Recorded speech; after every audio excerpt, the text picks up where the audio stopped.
Բարև, չգիտեմ տրամադրվածությունս ինչքան կհերիքի ինչ-որ բան նկարելու համար, բայց նույնիսկ եթե չպոստեմ ու ոչ միտեղ չտեղադրեմ ու ոչ մեկ սա չտեսնի, ամենակարևորը, որ ես դա անում եմ այս պոստելոյի համար, որ հետո ինքը տեսնի, թե ոնց ենք մենք ճամփորդել։ Ու մեր առաջին նպատակակետը Համբուրգն էր, ուր մենք հասել ենք վիզերի ամենաառաջին թռիչքով հոկտեմբերի 1-ին, դա 5 ժամանոց թռիչք է, որը կյանքիս մեջ ունեցած ամենաթեթև թռիչքներից մեկն էր։ Համբուրգ։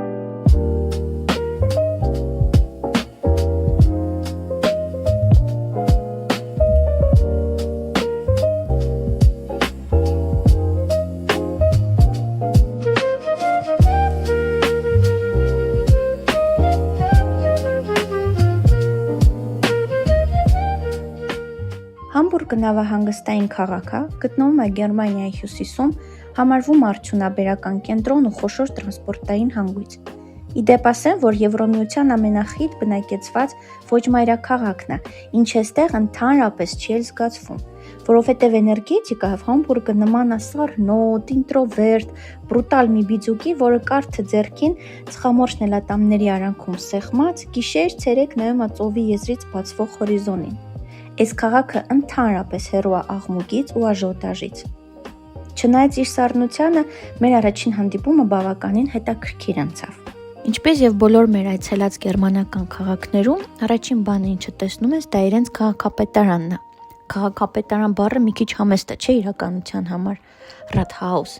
Ինչքան սիրուն հնչում է, մի այդքան էլ ամեն անգամ զարմանում ես։ Նեոռենեսանսի ոճով այս կառույցը Համբուրգի նոր քաղաքապետարանն է, որը գործում է 1897 թվականից,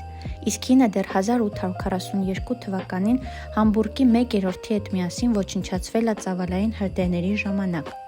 Համբուրգի քաղաքապետարանը համարվում է մունիցիպալ, պատմական, տուրիստական վայր, ինչի պատճառով էլ մուտքը դեպի գլխավոր սրահ ազատ է բոլոր ցանկացողների համար։ Ի դեպ, սա Համբուրգի այն եզակի կառույցներից է, որը գրեթե անվնաս է մնացել համաշխարհային երկրորդ պատերազմի արդյունքում։ Ինչը ցավոք սրտի հնարավոր չի ասել Սուրբ Նիկոլայի եկեղեցու մասին, որից 1943 թվականի ռմբակոծությունների արդյունքում մնացել է միայն աշտարակը, որը մինչ օրս իր վրա է կրում ռումբերի հետքերը։ Համբուրգում այդ ռմբակոծությունների արդյունքում 35,000-ից ավել մարդ զոհվել է, իսկ 900,000-ը մնացել են անօթևան։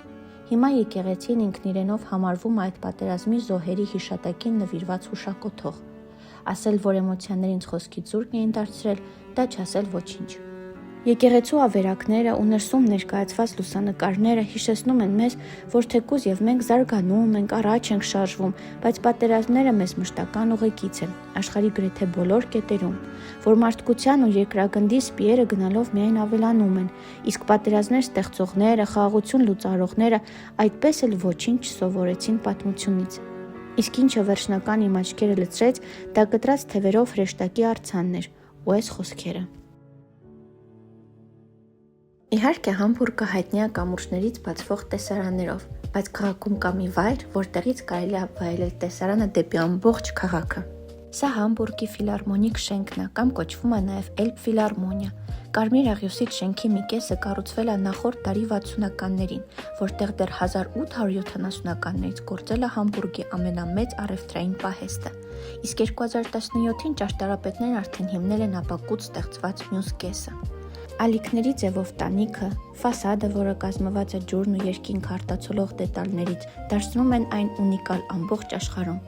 Այստեղ են գտնվում աշխարհի ամենալավ ակուստիկայով համերգասրահներից մի քանիսը, բնակարաններ, հյուրանոցներ եւ ռեստորաններ, բայց մեր եւ օրական տասնյակ հազարից ավել մարդկանց գալու պատճառը մեկն է։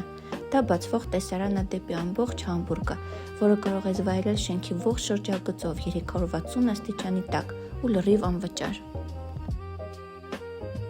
Երբ խոսքը գնում է դեպի քաղաք բացվող տեսարանից, պարտադիր պետք է պատմել Էլբայի հին թունելի մասին։ 19-րդ դարի վերջում Էլբայի աջ կողմում գտնվող Սուրբ Պաուլի բեռնային նավահանգիստը չէր դիմանում ծանրաբեռնվածությանը, եւ նրանց սկսեցին ընդլայնել գետի հակառակ կողմում։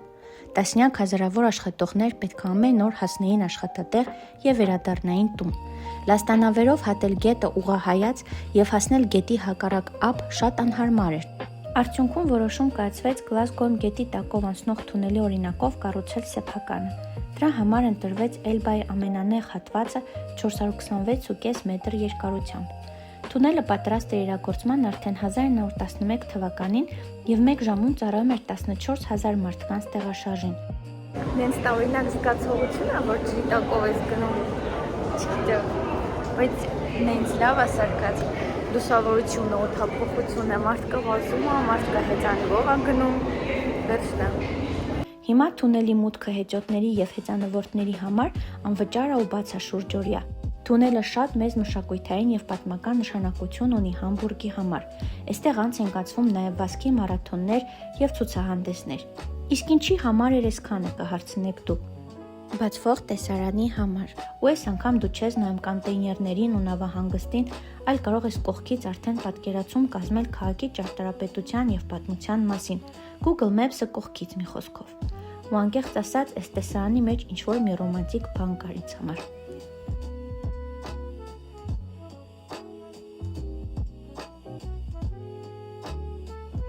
Տեսարանները ու պատմամշակութային վայրերը իհարկե շատ կարևոր են ճամփորդության ընթացքում, բայց մեր համար կարևորների շարքում է նաև ցանկացած քաղաքի բնությանը մոտ լինելու հատկանիշը, ու դա կարող լինի փոխաբերական իմաստով նաև։ Համբուրգը, ինչքան էլ որ նավերի, կամուրջների ու կարմիր աղյուսի, այնպես էլ կանաչի հետ բալանսի մասին է, ինչը շատ բնորոշ է եվրոպական այլ քաղաքներին։ Չեմ կարող ասել, թե ինչի, բայց մենք եղանք ընդամենը մեկ այգում, ու դա Planten und Blumenն էր։ Այգին կազմված է թեմատիկ մասերից, ու մեր սիրտը իհարկե գրավեց ճապոնական այգին։ Ասիական ոճի լանդշաֆտ դիզայնը ու հեռուստատեսության աշտարակը ֆոնին Եվրոպայի հյուսիսից տեղափոխում են քեզ դեպի շատերիս երազանքի երկիրը։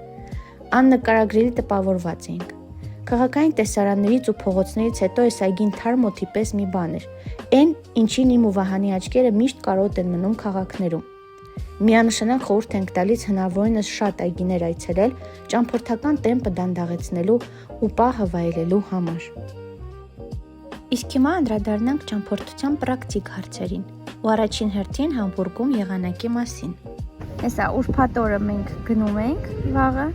ու հետո Համբուրգի եղանակը։ Ոնց որ մեր բախտը բերել է։ Ինչ օրևա է, տող։ Տեղաշարժը քաղաքում մեր դեպքում եղել է միայն ոտքով, շատ ենք քայլել, ինչպես և միշտ։ Մետրոյից օգտվել ենք 2 անգամ, օդանավակայանի կայարանից մեր հյուրանոց հասնելու համար և հակառակ ուղղությամբ։ Հյուրանոցից շատ գոհ ենք մնացել, և տեղը, և գինը շատ հարմար էին, միանշանակ խորհուրդ ենք տալիս։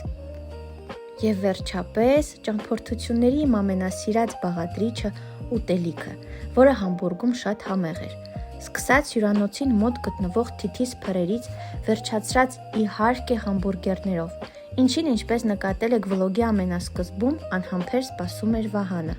Ու դե ինչ մեղք կսթաքցնեմ, նաև ես։ Համբուրգից մեր տպավորությունները ընդհանրացնելու համար կասեմ այն, ինչ ասում էր բոլորիս սիրելի Կասատիկ Պտուշկինը, ռեկոմենդասիոն։ Առհասարակ ճամփորդելը, բացահայտելը, աշխարհայացքն լայնելն ու քիմքի, ականջի, աչքի համար լրիվ նոր բաներ փորձելը մեծ ռեկոմենդասիոն։ Իսկ մենք դեռ կհանդիպենք մեր ճամփորդության մնացած երկրների մասին Բոքոնն ու Մոքոնը սերիալի հաջորդ սերիաներում։ Շնորհակալ ենք։